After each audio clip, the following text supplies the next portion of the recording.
Thank you very much then, Master Seaton. My pleasure. Always my pleasure too. You've been a great inspiration to me over these years. Thank you. And you continue to be so. And you keep going. Okay?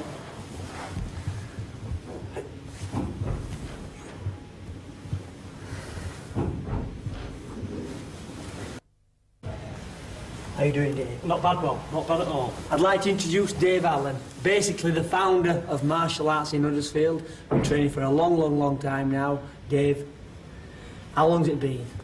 Started in 1964 on a Shotokan beginners course at Huddersfield Judo Club. Stopped there till I was yellow belt, and then I moved on and I joined Phil Milner. We formed the Yorkshire and Midlands Oriental Arts Society. There were Phil Milner, myself and Walter Seaton and a guy called Colin Edwards. And that was the forerunner to the IBA.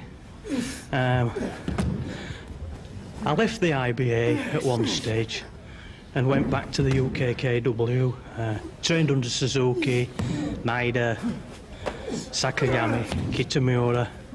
As time went on, I felt I wanted to go my own way, and still kept my contacts with Phil, still trained with him.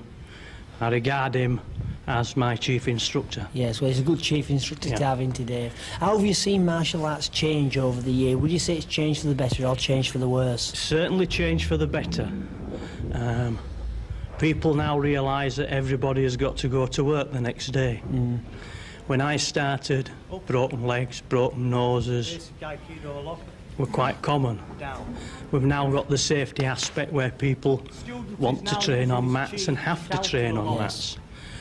I think a lot of the cowboy elements disappeared, but obviously from time to time some will reappear. As they do, yes. But they won't last. But good martial artists have no need to badmouth them. Yes. Because the students will find out themselves where the good clubs are and the good masters are. Okay. Yourself, you're very much into the jujitsu element of martial arts and the self-defence, and you seem to steer away from the sporting element. How do you view the sporting element in comparison to the street? Sporting element's very good. I think it's good for development. But again, you get the sporting element, you get the politics, and I do not like politics. Yeah. I want everybody to train and just be in harmony. Yes. But yeah, there is room for the sporting side. We've got to have it because people want to fight, and that is where they can fight. But the average guy in the street, he might not want to fight, so you teach him self-defence the best as you can. Make it as real as you can. But that's not bound to work. Because you get black belts that's teaching self-defence that's never been attacked themselves. Yes. So then you get the fear factor, which there's many books about. Jeff Thompson's very good. He is. Excellent. He knows the fear factor. I mean, for 9 years, I served in West Yorkshire Special Constabulary. I've arrested people. I've also had my own security business for the last 20 years. Exactly. Not doormen, security officers patrolling shopping centres and working with guard dogs. You know, I've come across all sorts of people, and to be quite honest, I've been in fear sometimes. Yeah, but there's no courage without fear, is there? No, there isn't, no. So, no, to try and teach people and tell them that when they come to the actual attack, they won't be in fear. Yeah. Shouldn't be done. I mean, how yourself, how in your own mind have you handled fear when you've come into these confrontations? Because it's amazing, you don't feel like throwing a roundhouse kick to the head, do you? Well, no, I mean, depending on the situation, you tend to talk. And if people talk, and you keep your distance, you don't let them get inside that little square that you've got in front of you. Could you tell us about the most, let's say, intimidating situation you've ever been in, Dave, and how did you actually handle it? The most intimidating situation, we're walking into a building site cabin one night and you could feel somebody was there, and fortunately I had a dog with me. I let the dog go and he dragged the bloke from under a table with a carving knife. If I hadn't have had that dog, the guy would have known I'd been there because he would have seen me torch. But while the dog is dragging a body about in a dark cabin, yeah, you get that certain bit of fear and confusion, wondering what the hell's happening. Yeah. Weird, strange. You showed us some techniques earlier, and you pulled on the power of chi. I mean, to a lot of people, chi and ki, it's like, let's say, the mystic martial arts stuff that doesn't really work. I mean, why do you think that such techniques and so many people talking about chi, ki nowadays, when as before, let's say 5-6 years ago, they didn't seem to be doing? I think there's more books out on internal arts, and I think the Chinese has opened up. Yes. A lot more than they did 15, 20 years ago. I think a lot of it, Bruce Lee helped a lot. Because before Bruce Lee, people thought Kung Fu was a Chinese meal. Yeah. And it's I ordered one last night. Yeah, it's only the Bruce Lee film that's opened it up. But you've got more people going to China now, and they're fetching these things back. Yes. With them. There's more books on meditation, there's more people teaching meditation. Do you meditate yourself, Dave? Yeah. And how does that help you in the actual martial arts, do you feel? I feel it helps me because it's very calming. Sometimes if I'm going to a class and I've been working the night before and you think, oh God, I've got to go and train. Quarter of an hour's meditation, I feel relaxed, my mind's focused, and I'm into my class. Where do you see martial arts going for yourself over the next few years? Myself, I see Zanshin martial arts growing because we're a multi-style group. We have people from aikido, kickboxing, all arts. You've got a big course on today, haven't you? And that's how I'd like it to see, completely non-political. Tell us a little bit about the course today, the Zanshin course. You've got lots of different instructors from different styles. Do you find the karate and the jiu-jitsu guys mix very well? I find that the jiu-jitsu guys and the karate guys and aikido guys mix. We've got people today that's done aikido and they've always fancied trying karate. Yes. So they go along to the karate group, they try it. And If they like versa, it, yeah. they like it. If they don't, they don't. We've got the jiu-jitsu guys with aikido. All right, very, very intermingled, but techniques is different. We've actually got Siegfried Benkel from Germany with us and Salvatore Minelli from Italy. I went out in Spain with them last year and I've been out this year, and I find that they're from Germany and Italy. The techniques that they teach and we teach are 80% to 90% the same. So there is a standardisation. I think there is a standardisation in the martial arts.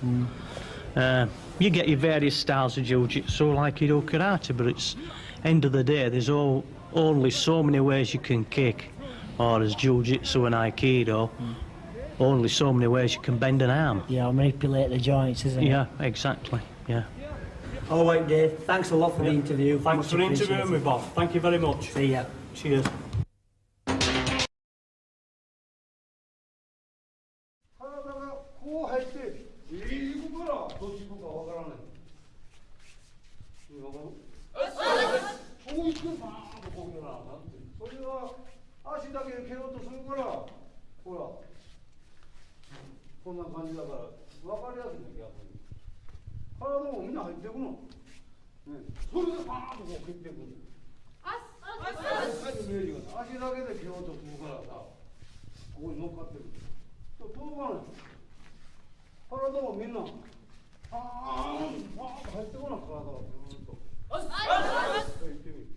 La suba y la cadera gira.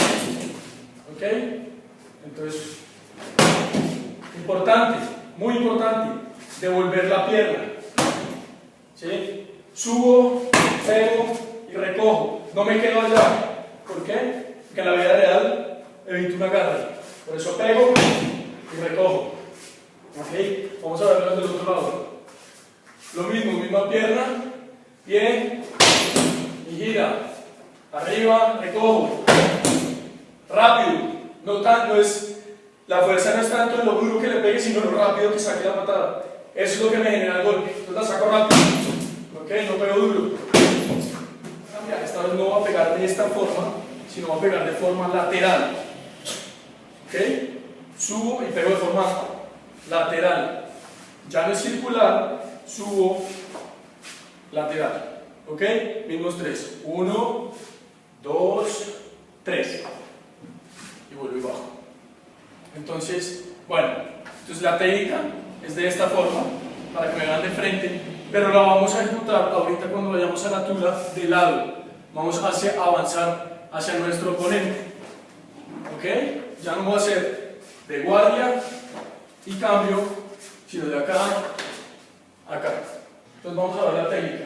Pierna derecha, mano derecha. Entro, subo, pego y recojo. ¿Listo? Entro, subo, pego y recojo. Velocidad. Lo importante es pegar y sacar. Eso es lo que va a hacer el golpe entre duro. Vuelvo a girar el pie para que mi cadera entre. Si no lo giro, no entra. Si me quedo acá, mi cadera no entra. ¿Desde dónde viene la fuerza? Acá.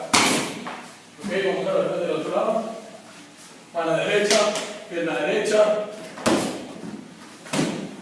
Ok, mano derecha, pierna derecha.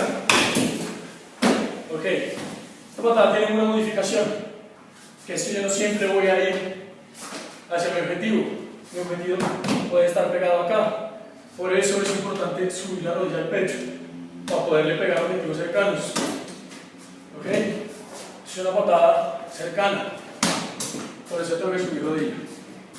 Entonces siempre recuerde, arriba la rodilla, giro para la yoko o para la mawashi.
Ok, lấy được đã.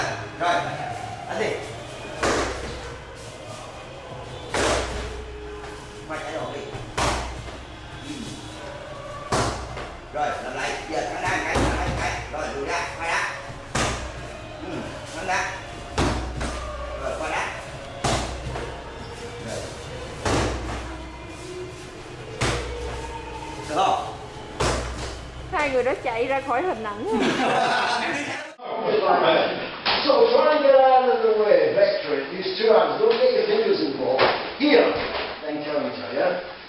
As he comes in here, counter. Go too low with the yokigiri, look what happens. Yeah? Just gently reach a little bit out of there. Go here, look. Yeah? So you need to be high on the body, not low on the body. You might take a good shot and it'll still stab you, and you might walk all these ribs and it still stabs you.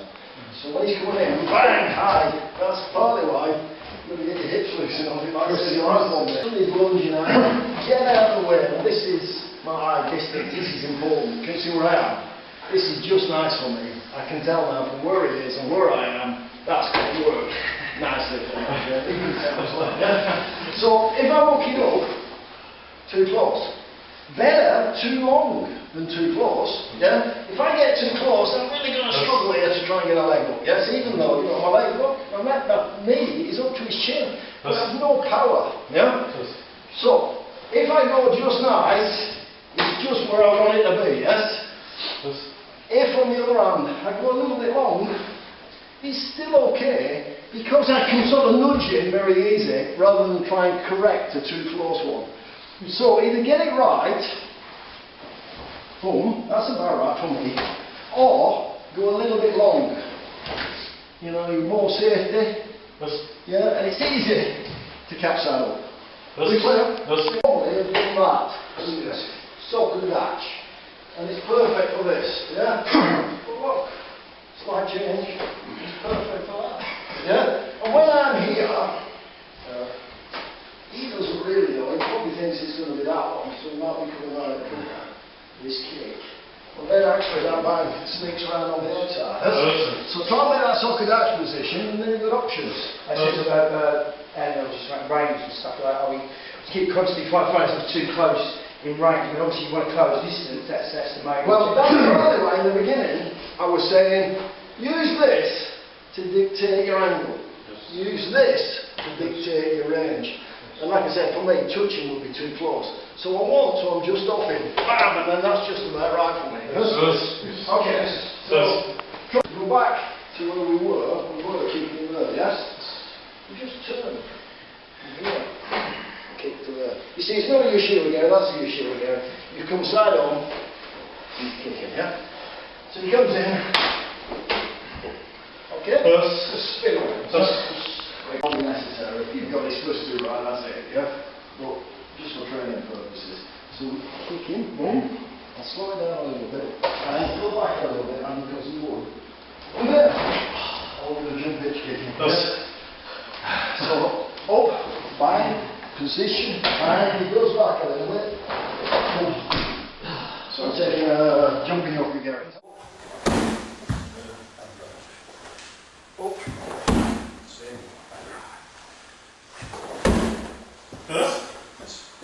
Yeah. Push him. More. Good. That goes up. And the idea is very fast. Very fast. Very fast, yeah? It's not the bigger wallop. Sorry, it's not the bigger wallop. Yeah, like this. Well, here I'll tell you, you can see what's coming, can't you? Because of the big shape I'm making, yeah? Oh, it's a hell of a kick when you get it, yeah? This one's a bit sneaky, he's not quite sure what I'm going to do, yeah? And then it can quickly turns, so that's its advantage. The other one's advantage is sheer hitting power. Hope you enjoyed our video. There's more information on our website, www.goju.co.uk.